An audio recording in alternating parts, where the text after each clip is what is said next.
What's up, guys? Welcome to A Reseller's Life. My name is Chris. Thank you so much for joining me. In today's episode, we're going to talk about something that I really don't want to do, and that's kill my darlings. So I had to look up the meaning of this when I heard Glenn Stearns use this in an episode of Undercover Billionaire, when he was actually talking to a coffee shop that sold alcohol and coffee. It was called the Tipsy Bean. And because she had an alcohol license, she couldn't open before 9 a.m. So she missed 90% of the business crowd going to work. She only sold 20 cups of coffee instead of the 200 cups that she needed to sell in order to make a profitable coffee shop. So that brought up a whole bunch of huge problems in my business. One, I'm not even sure what the coffee is in my business. So I did that video earlier this year talking about the 6 models that make $100,000 a year. My store is the one I recommend the least because I have so many random things in my store. Just today, I sold shoes, I sold pants, I sold women's, I sold men's, I sold Mr. Plumber, which is a knockoff of Liquid Plumber that you can buy at the Dollar Tree. I bought 2 for $2 at the Dollar Tree, and I sold it for $16 plus shipping. It's so random. So this lady was getting in trouble from Glenn because she was selling coffee and alcohol. I feel like I have the same thing, but I'm also selling wheelchairs. I'm also selling water bottles. It's like if, you know, the squirrel mentality of seeing a shiny object. If 5 squirrels got together and made a store, that's what my store would look like. So I don't want that. I actually want to narrow down and get really good at a couple of categories. And that's the problem. I'm not really sure what categories to do. I have a lot of, as far as profit goes, it's hard to say. Do I pick the ones that are the highest profit margin? Do I pick the ones that are the easiest to find? Do I pick the ones that are the most common? That's probably what I'm leaning towards, because everyone always asks me and Tech and Sports, the guy I'm running this Facebook group with, this question always comes up. Where do I find inventory, right? That's why I've been making more videos on what to buy, what to look for, different categories.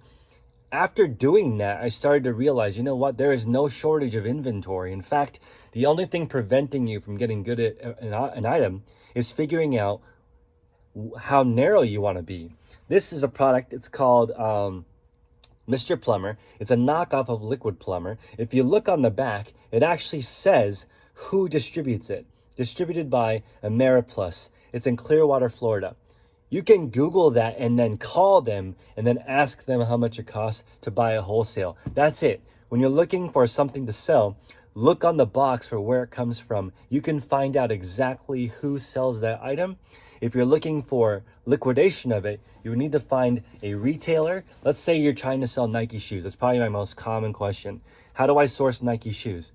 Usually, when you're sourcing Nike shoes, you have to get them on the clearance rack at a authorized dealer or at a liquidation shop like maybe Ross or Marshall's, or directly from Nike.com, or you have to be an authorized dealer at a brick and mortar, right? The largest distributor of Nike shoes, I think most of you know, is Foot Locker, right? They have an agreement to sell Nike both in person in brick and mortar stores and online. If you want to do that, you can. Locally, there's a place called Shoe Palace. They've scaled to the point where they can now sell Nike in the store and online. But you have to think like that. You can't just be someone in your garage at your kitchen trying to get something from Nike because you don't have enough skin in the game. They're not going to give you awesome Nikes to sell because you haven't proven to them that you're going to sell them for as close to retail as possible.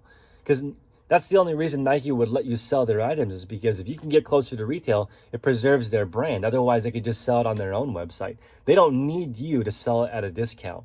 That's why I think it's really important for me to decide what is my coffee. I really don't know. To be completely honest with you guys, I feel like over the 4 years of doing this on YouTube, it's actually hurt me from getting really good at my sales, because I just got this comment today that said, looks like your sales are doing well. It's because of your YouTube channel. That is not true. I just did a video a couple of days ago going over 5,000 people who went to my store in one day, and none of them bought anything. That's really, really bad for eBay traffic because eBay starts to wonder what's wrong with your store. How come your store is not converting? 5,000 people showed up and not one person wanted to buy something. That's very negative. If you have a small store of really unique, interesting things, like if I said on my YouTube channel, hey, I'm selling this Chemex, who wants it for $10 plus shipping? Please put it in the comment section below. I could probably sell it directly to my YouTube audience. But if you think about the time that goes into making a video, boxing this up, shipping it to the person, you're not making as much money as if you just order something and then list it, right? So right now I'm really struggling. There's a bunch of models that I know work for sure. One is liquidation, right? That's when you order goods and you're getting, as an example, Costco returns. If you're buying a pallet of those, a lot of them come in at 18% of wholesale. So that means that the item sells for $100. Maybe Costco's buying it for $50. You might be buying it for 18% of 50% off, right? And that is going to basically account for the fact that a lot of these items have been used. Maybe they're damaged. Maybe somebody returned their old blender instead of the new blender. You've got to deal with that. Excuse me. That's why the price is 18% of wholesale. I know that since I am a process guy and I like making processes, I could run liquidation because similar kinds of stuff would come in. I would have a similar process to move it through my system. That's one model that's guaranteed to work. I also know that I'm decent at social media. I could probably pick one product, focus on it, build a social media campaign, get an Instagram going, get a YouTube channel going with that specific product, build it up, and then one day sell that brand to another company. I just got an email with a company that's buying up Amazon companies. If you have $300,000 to $500,000 in sales in a year with one product, they would be interested in acquiring your product and adding it to their portfolio. And essentially what they're doing is trying to diversify their risk. They let you do all the hard work of figuring out what product sells. They pick it up and just hoping that your sales will continue, and they just build it up like that. I could do that, but I do know one thing for sure. This will not work. There's no way I could pick a product. I could also sell stuff I find at the Dollar Tree. I mainly was just doing this as an example to prove to you guys that it does work. But now we know that all models work. You can make six figures just going to every single Dollar Tree in your region, figuring out what sells for $16 plus shipping. That's sort of mind-blowing. And another way to get the sale is 2 of these fit in a padded flat rate envelope. You have to be creative. At the store, there's actually 2 versions of this. There's a 32-ounce one, and there's a 42-ounce one of the same thing. Why would I pick one that's 10 ounces less for the same price? Easy, because 2 of these fits in a padded flat rate envelope. So now 2 is better than 1, and you can actually give the customer a little bit of a shipping discount, and they are more likely to purchase from you. You're giving them a reason to buy from you. If I was looking, somebody wrote a review that this isn't as effective as Liquid Plumber, but it's also a fraction of the cost. So maybe I could say, 14 of these fit in a medium flat rate box. That's the same cost. It cost me $14 at the dollar store. I could sell for $30 free shipping. And maybe someone's like, you know what? This isn't as effective as the real deal. It's a knockoff brand. I'll go ahead and take the chance and get 14 of them. As a commercial plumber, maybe he uses that as a way to kill it. So that was also something I thought about with Glenn Stearns, is that the way he made this coffee shop more valuable is he actually got them a corporate client.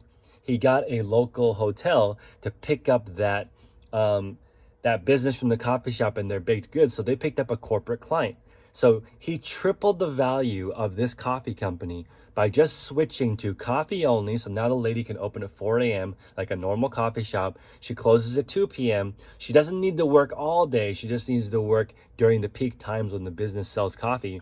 Her first day, making the change of adding the corporate customer and then switching to coffee and no alcohol. So she reduced her offerings, selling less items.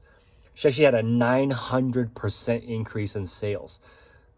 Can you imagine? That doesn't seem counterintuitive, but if I were to get rid of all this other stuff that I sell and just sell one type of thing, I bet my business would double. And that would be pretty exciting because my business already doubled once I just started doing eBay only. Okay, so because I'm a YouTube channel, I have tried every single model And I think that takes way too long. I recommend whether you guys pick Etsy or Mercari or Poshmark or eBay or Tradesy, whatever you pick, get really, really, really good at it first. And when you're making six figures on one platform, you're going to really think long and hard. Do I really want to cross list onto a different platform? And I can tell you from experience, yes, you do get more sales when you cross list, but it costs you, in my opinion, 1 to 2 minutes extra to cross list. That's if you're really good. Okay, so you're getting an item, you're transferring the picture somehow to the new platform, and you're transferring the description, the item specifics. Each time you move platforms, sometimes information gets lost, right? Somebody in the one of the calls today was mentioning that Lululemon doesn't get transferred over as Lululemon Athletica, so one of the platforms doesn't even recognize it. So now you just spent 1 minute to cross-list it, 1 minute to delist it, and that platform, it's not even showing up right because the data wasn't transferred over properly. So take 2 minutes, times it by 10 items, which is a very reasonable goal, 10 items per day. You just spent 20 minutes cross-listing to get a little bit more exposure when you could have used that 20 minutes to list 2, 3, 4 more items. And that's going to make a bigger difference in your business for me. I went from 7,000 listings in my eBay store to 11,000 listings in my eBay store, just getting rid of Poshmark and Mercari, and my sales doubled. Okay, so the way I look at it is that's just a tremendous increase in sales by just using that same energy. So one thing that Tech and Sports always mentions is that effort is free. And I've noticed that. I give a tremendous amount of effort, but since it's so scattered, I'm not realizing these meteoric increases. But for the first time in my life, I would love to narrow that down to a laser beam and see how crazy I can get it just focusing on one thing. I'm just not sure what my coffee is, to be honest.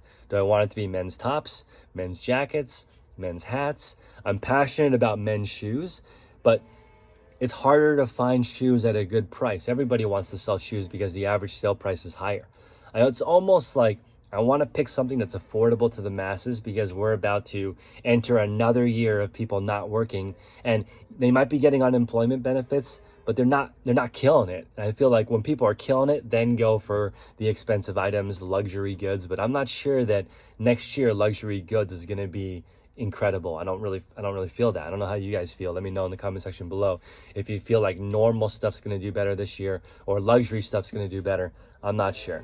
But definitely appreciate you guys stopping by. Check out the Facebook group, the Tech and Sports. And I did last year, he did $2 million in sales on eBay. He's in there answering every single question. He does coaching on Tuesday. We're bringing in new coaches every single week.